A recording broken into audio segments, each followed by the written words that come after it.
Hi, my name is Mary Albright. I'm presenting with Andrea Wilhelm, Terrence Clark, and Hope Cummings. And we're presenting on how the utility of a negative emotion may affect an individual's value of that emotion. In reviewing the literature on this topic, we found that negative emotions are typically not desired among most people. And the reason for that is probably because of the bad feelings that accompany negative emotions. But some psychologists argue that negative emotions may not actually be as bad as many people think they are. Specifically, when an individual is aware of the utility of a negative emotion, they may be more likely to value that emotion. In our study, we chose to focus specifically on negative emotions, but we divided them into high arousal and low arousal. And those high arousal negative emotions that we chose are anxiety, anger, and fear, while the low arousal negative emotions that we chose are sadness, boredom, and disappointment. And we hypothesized that when an individual is explicitly shown the utility of a negative emotion, their value of that emotion will change. So in this study, we originally had 50 participants, but we ended up excluding 3 participants. We did this either because they stated they needed to be excluded for various reasons, or because they didn't complete the study fully. After that, we ended up with a total of 47 participants that we gathered through SONA systems from the Lee University population. That ended up being 39 females and 8 males. They received compensation through professors who offered extra credit through proof of their participation in our study. The order in which measures were given is displayed on the right. We started with the Affect Valuation Index pretest, also known as the AVI. This just gave us an idea of how the participant valued specific emotions, like how much they would like to experience a specific emotion in day-to-day life, like what their ideal want would be. After that, they were randomly assigned to a blog page that either showed the benefits of either high arousal negative emotions, also known as HAN, or low arousal negative emotions, which would be known as LAN. This was backed up by research in a numbered list format in the blogs, and we'll see more images of this blog in the next slide. After the blog, they were given an AVI post test just to see if their value of emotions changed after reading the blog post they were given that either showed the benefits of HAN or LAN. Following that, they had a measure to measure their demographics on whether or not they were male, female, their age, race, etc., things like that. And it ended on a debrief page with our contact info just in case the participants had any questions, needed clarification about the study, or anything else. So on this first image on the left, we will see the HAN blog. Kind of gives you an overview of, or a preview rather, of the 3 emotions we decided to highlight.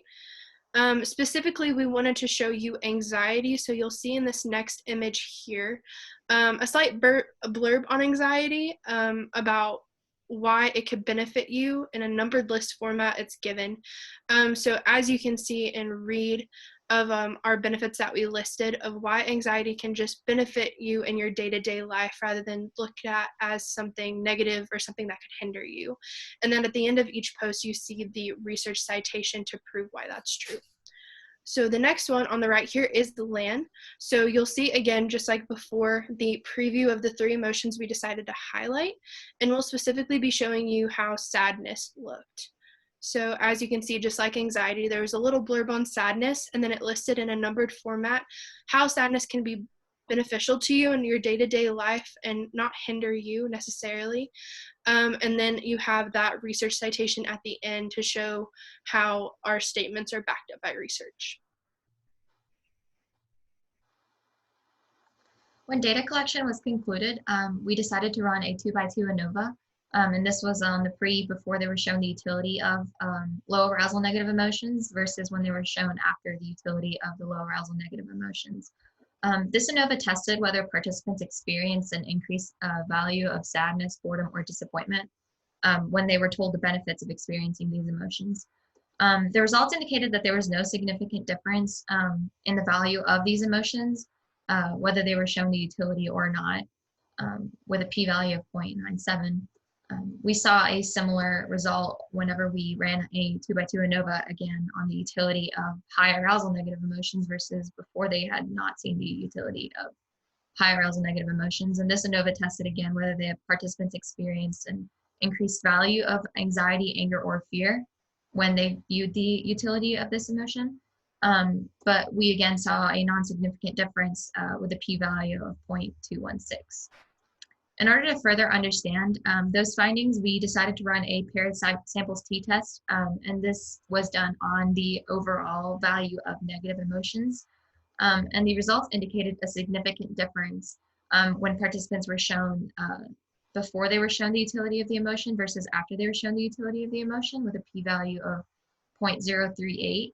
And this indicated that the participants' value of negative emotions decreased after they were shown the utility of the emotion,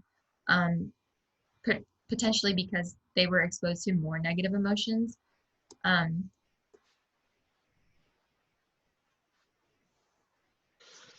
A factor that played a role in our study is the coronavirus outbreak that is currently going on and how it plays into society as a whole. But in our study, we saw the trend of negative emotions being found to be less favorable, despite the interaction with the benefits of experiencing them. And which we saw in the previous slide, it spoke on how the first time it was extremely high, and then after experiencing it and seeing the utility of it, it dropped tremendously, which is awesome. Future research on this topic would definitely benefit from a larger sample size, along with a bit more of a diverse sample size, considering we did ours on a college with its very unique qualities. Future studies in this direction should definitely look at why might individuals persist on not valuing negative emotions despite their benefits. And one possible answer or idea of why is the cultural difference, the cultural valuing of negative emotions, because commonly cultures will say negative emotions shouldn't be experienced and they shouldn't be highly valued. So it becomes a matter of when is it more culture and then the individual.